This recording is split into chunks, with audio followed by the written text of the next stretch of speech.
Hi, good afternoon, everyone. Good evening, everyone. Welcome to, if you're watching us from Facebook, welcome. If you're watching us YouTube, welcome very much.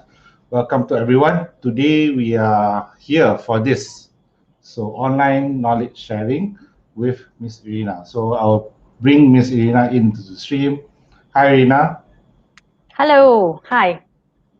Yes, thank you for being with us on a Sunday evening at 9 o'clock to be with us to share a little bit about yourself. So let's get to it. Irina, a lot of people, wait, let me remove this so they can get a better picture of you. Okay, so Irina, tell me, I'm sure you get this a lot. What is your background? Why is your name Irina? Why is it named that way? Yes. Okay, background is my father's German, my mother is Malaysian, hence the slightly German Malay sounding name. My parents wanted a bit of both. Obviously, the Irina is neither German nor Malay. It's Russian, but uh, I'm not Russian. There's zero Russian there, unfortunately. And we grew up in Indonesia most of the time until I was 12, 13. Then we moved back to Malaysia. And sorry, can I just check? Can you hear me properly?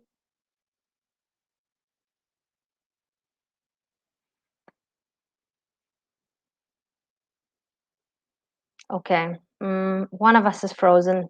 I don't know which one.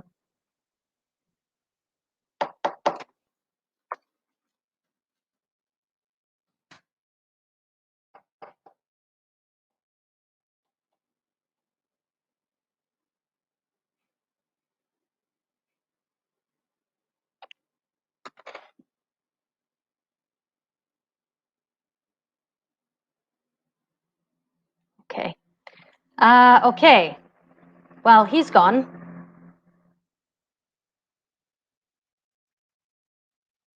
Can anyone else still hear me? Okay. Okay. sorry, All right. sorry about that. That That's has okay. never happened before. Don't know if it's you or Okay. me, but if it happens again, I'll just keep talking because it looked like I was still live. Okay, Okay. so we grew up primarily in Indonesia. That's why I have a great affinity to the country, a lot of love for Indonesia. But then when I was 12, 13, we moved back to Malaysia, and my parents wanted us to go to school here and become a bit more Malaysian. We've maybe lost a bit of touch with those roots. So we Malaysianified back, and it's been great.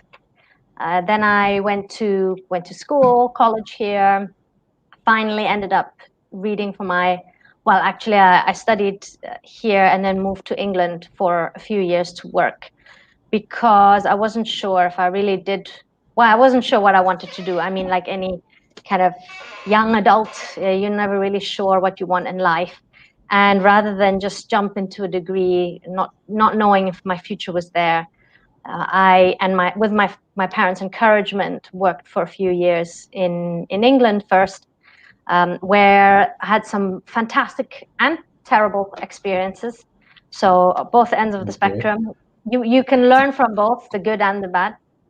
And Yes. then I decided that yes, I did want to become a lawyer, and so I read for my LLB at Queen Mary in London. Then I trained at a firm in the city of London, and I I think I continued need to working. add that you were first class honors in Creamery. Oh, No yes, small feat. Yes. Very smart. Yes. Go on. Sorry. yes, thank you. That was a real highlight, very interesting. And I think actually one thing that my experience has taught me is that uh, doing things in a little bit of an unusual manner, unconventional manner, is not necessarily a bad thing. Particularly in Asia, we have that mentality of, school, college, exams, university, get a job, make money, and have a family. And I didn't follow that route. And actually, I I very much believe that I got my first class because I was a little bit older when I was reading for my LLB. So I had the maturity to understand what I was studying and not just reading a book. I don't believe I would have got that if I'd gone down the conventional route. So if anybody out there is doubting themselves and not sure what they want in life, you don't have to follow the same path as everyone else. It worked out fine for me. I think it's an Asian culture. I think I had this discussion with my wife. What if my daughter wanted to find herself before studying? So Yeah. we're still debating that, but I think you shared exactly what we were talking about. So for all those Asian parents out there, you don't have to be too Asian. You can be, like I think you're fortunate. Your parents allowed you to, you know, to be unconventional. Yes, that's right. And obviously the European mindset was part of that. I mean, in Europe, people have gap years. After school, they spend a year traveling, and you learn so much from that as well. So life is not just about taking exams and getting A's. Well, it shouldn't just be about that. True, true. I agree. So, So you started as a solicitor, am I correct? Since yes, you were that's in right. practice, yes. Yes, So, that's right. can you share with us what kind of work do you do in your experience as a solicitor there? Yes, absolutely. I qualified into a law firm in London, Pinson Masons, and in that law firm, I was doing a lot of energy and some natural resources work. I've always been interested in energy since I was young. I remember speaking with my father about my father. He's a great environmentalist, world development person. He works in he's worked all over the world in development. So we always used to discuss the problems that would face humanity one day, and energy was one of those issues: how to keep the planet going, and how to energize billions and billions of people. I mean, we weren't even near 8 billion yet when I was a kid, but we're close to it now. How to get enough energy to everyone and not destroy the world doing it. So I've always been interested in that. So it was just a really great opportunity for me to work in energy. I started off in oil and gas, but increasingly felt that my involvement in in an industry that's not very clean, and me being a keen environmentalist, I didn't feel that it sat very well with my values in life. And all the deals I worked on, uh, you have to choose what your principles are in life and how much you're willing to sell out. And I just wasn't willing to sell out on that side. So I kind of pivoted a bit away from oil and gas and started working more in renewable energy. And that's when I made the switch to in-house. I see. Okay. So, the question that a lot of lawyers uh, is in a dilemma is when or how do you decide to leave practice and go into in-house? And what was the consideration when you decided to leave practice and go in-house? And whether you've regretted making that decision? I can definitely say no, I don't regret it. And I don't, I certainly have no regrets at the moment. Whether I would ever go back to private practice, I can't say. But the switch was very, very natural. It's partly was that the company I was joining was a very, very good company, and was very dynamic, very fast moving. It had all the things that I liked to work in. Um, and then it's partly the industry. You don't just My view is you don't just switch in-house for the sake of switching in-house. I think you have to go there. There has to be a real pull factor into that particular role, whether it's the company, the culture, the industry, the salary, maybe, although usually the pay is not as good as private practice. So you don't usually switch for money. But let it be something that you're actually passionate about, because I think most people get trapped in the salary aspect of it and taking such a big pay cut.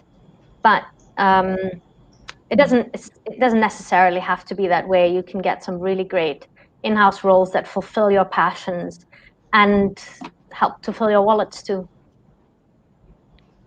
I think that would be a concept that is not too familiar here in Asia when you talk about finding your passion, because based from my experience and my colleagues, a lot of them move into in-house either because they don't see a future anymore in the law firm or because of the pay. So you know probably you can share a bit about how can a lawyer find their passion, whether it's in-house or practice. Probably there's any tips for, or personally. Well, the first, I think probably the number one thing that all lawyers have to think about in in-house role is whether you're really willing, whether you really enjoy the commercial and business side of being a lawyer, because I think that's the number one difference. And even now, when I look at private practice lawyers who are going into in-house for the first time, it's a real transition. I can usually see the difference whether I'm with them in a team or working negotiating against them. I can usually see when somebody only has private practice background. I think the difference is you have to really be willing to let go of, you have to almost take the rule book and throw it out the window. Everything that has been drummed into us over years and years and years of risk, caveats, um, you know, assumptions. When you ask someone for a DD report and it comes with 3 pages of caveats and assumptions, like that just does not work when you come in house. You have to really be able to throw all that away, and you have to really be good at risk analysis and risk assessment. You have to really look at the documents in front of you and say, is this actually a commercial risk? Is this actually a practical risk? Or am I just being pedantic because that's the rule book? And I think some private practice lawyers, like I think yourself, the ones who focus on SMEs and the ones who focus on startups, they will already have that ingrained in their DNA, because in a startup, you can't worry about every line in the contract. But the private practice lawyers who come from the big firms, they do tend to still worry about every line in the contract, and it just doesn't work in house. So if you can't do that, if you're not able to say, yeah, I don't like this, but I think we can live with this, in house is not the place, particularly in a Western international company. I see. Okay, that is really really good advice. I think some of my friends would have really appreciated that advice when they jumped into in-house. So I think the next question would be, you've had so many years experience doing energy, then you jumped into fashion when you were with Zalora Southeast Asia. So why did you decide to suddenly jump into fashion, and was the transition good? Uh, did you find any difficulties going into fashion? Well, some of it was kind of forced on me, because when in Europe, there's a very large and healthy market in renewable energy. In Asia, that's somewhat lacking. So when I moved to Singapore, I there just are not as many jobs in renewables. So it would probably have required me to consider going back to oil and gas. So that is something that I wasn't really keen on at the time. And then this opportunity presented itself at Zalora. And, you know, as lawyers, we do have to, I think lawyers can be real dinosaurs sometimes. We're very traditionalists. We like things the Yes. way they are. And we're used to having um, our specialties, and we get very good. We become experts at those specialties. And then we kind of get stuck in there. And I think it's really important that we always learn new skills and learn to reinvent ourselves. And of course, that means in the current world, it means data, it means online, it means digital, and understanding how all that works. So actually, it was a really great opportunity to dive straight into somewhere where I could go online and I could learn all the things that are really relevant to today. And at the time, it didn't mean that I was going to leave energy behind. I could still have gone back, but the things that you can learn in a company like Zalora, or just in a new company, you can take those skills and adapt it back to your specialty or to another industry. So that's why I always say to people, don't be afraid to push yourself out of your comfort zone and go somewhere new. It's not going to be a waste. You're always going to learn something new, and you can still take it and adapt it back if you choose to stay in your industry. As it happens for me, I ended up then moving to Meltwater, which is another kind of techie, actually more of a techie company. And that obviously the time in Zalora really helped me because I learned a lot about how the data processes work in Asia. So that's another good lesson, I guess. When you see an opportunity to learn something new, don't shy away from it. That is good advice because now you have done energy, you have done fashion, you have done technology. So, that's basically most of the major areas of law. You've managed to do that. You've managed to transition, and like you said, there was good advice. I always believe that you shouldn't stop learning. There is always something new to learn, especially when you're working. The moment you stop learning is the moment you know you probably fail in your business or in your work. So thank Yeah. you very much. That is really good advice. So just somebody wants to say hi to you. Okay, everybody says hi. So Hello. um, just want to share a little bit to our audience how I first met Irina. It was in 2014 when we were in the same panel. When we were, what was the topic? Doing business using Islamic principles. Yes. So there were two lawyers from Malaysia and two solicitors from the UK. Mhm. So it's been almost so many years. I've still kept in touch with Irina. I'm also kept in touch with Farah as well. Oh, So great. I'm trying to get Farah to share with us as well her experience because she actually practiced here first before going there. So I just wanted to get a view from both ends.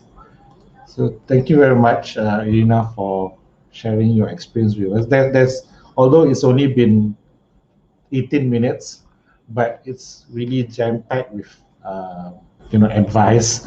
So if you are a student or whether you are a lawyer, still finding your place in the world, I would say finding your place in the world, whether you're deciding whether to go in house or continue practicing, I think Irina shared really good tips. So please, um, apply them, try them. Okay, Irina, what is there anything that you would like to share? Probably because I understand your passion is environment. So now that you're back in Malaysia, are you working on anything that you can share or would like to share with us? Yes, actually. Oh, that's a very good question. All right, completely unprepared, but yes, I am looking into we are setting up an environmental charity, my sister and I. For those of you who don't know, my sister is Maya Karin, and she is, as well, you definitely will know that she's also an environmentalist, and so we're hoping to do more environmental work. Obviously, this year is completely out because of COVID, and there's not really much you can do at the moment. But going forward, we would like to work together and just kind of get some projects going across Malaysia that can be beneficial to both, obviously, environmental side and people as well, because people are an important part of it. You can't separate humans from the environment one way or the other. What's good for one is well, what's good for the environment is usually also good for the people. So we're hoping to, when things open up, we can do that. We had some plans this year initially to go to some orang asli villages as well. But obviously, in the current situation, we're just keeping our heads down. But it's definitely an ongoing process. And just speaking about passion, I also wanted to add on that you asked about going into a job you're passionate about, and then you're asking about the kind of charitable activities. The thing is that you mustn't let all this overwhelm you, right? You don't have to find the perfect job that you are, that you think, this is it, this is what I've always wanted to do. You need to find a job, a role that is you are excited about. And for sure, I really believe that it will eventually lead you to something that you find your passion in, and you become better and more passionate about. And it doesn't mean that, oh, you have to run and set up a charity, or you have to run and do like huge campaigns. Everyone can do small things that will make a difference, whether it's in your job or whether it's extracurricular. And it doesn't mean that you can't work in a certain industry because it's not perfect. I certainly don't want anyone to give the impression like that, oh, I would never work in oil and gas, or I would never do anything that that's wrong, that isn't fitting into this neat little box, because you can always do something good when you go somewhere. You just need to find that role that speaks to you, where you really feel like, I can contribute, I can make myself better, I can make the company better, and I can make a difference. Yeah, we need more people like you rather than people just working for money. Yes, Wow. because Thank you. just to relate what you're sharing, even for myself, um, practicing wasn't my passion until very recently, when I started my own practice. Then when I started focusing on SMEs, that's where I found my passion actually. So before that was just like you said, just doing it, going through it. I didn't hate it, but I didn't love it. So, but I found my passion eventually. So I think the key takeaway here is that don't expect to find your passion immediately. It's good that if you do, but sometimes you just need to go through it before you find your passion. So, thank you, Irina. For those who are interested in following your environmental uh, adventures, how can they follow you? Is there anywhere you are on social media where you are active?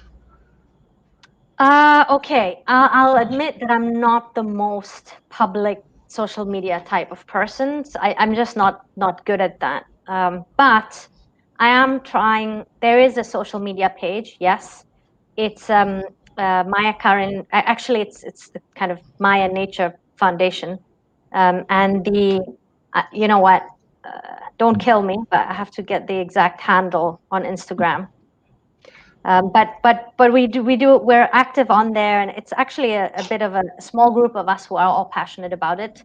And we have this so Maya Karin Nature, that's it, Maya Karin Nature on Instagram. And it's a little passion of ours, where we post things that you can do to make a difference, um, or events coming up, or like little tips and advice on how you can change your life. Because it's not just about one day let's go to a beach cleanup and then that's it. It's also kind of small little things you can do in life. So if you follow us there on Instagram, then you can get little tips and advice on there. Okay, thank you very much. Okay, we have one question actually. Mm-hmm. Okay, so the question is, how does pandemic COVID-19 impact your career and in industry? Actually, I'm pretty lucky that, because now that I'm, well, it was fortuitous, I guess, that I switched to tech, because there's been not much of an impact to my particular career and to my particular industry. Sorry, because everything is online now, and my company that I work for, is the entire platform is online. It's a software as a service. So hasn't really been impacted by COVID. That said, that doesn't mean I haven't been impacted by COVID, because obviously I think everyone has been. There's been a mental impact. The impact has been not being able to see my family. I mean, I'm in Malaysia now, but before I finally managed to make it back, I hadn't seen my family in over a year, even though we're so close. So the impact for me is a personal one, but I know that I'm very lucky that there hasn't been a career impact on me. Obviously, there's been a huge impact on doing any kind of charitable work, but as I said, I count myself one of the lucky ones. Okay. Right. I guess we have no further questions from our social media. So thank you very much, Irina, for spending your time.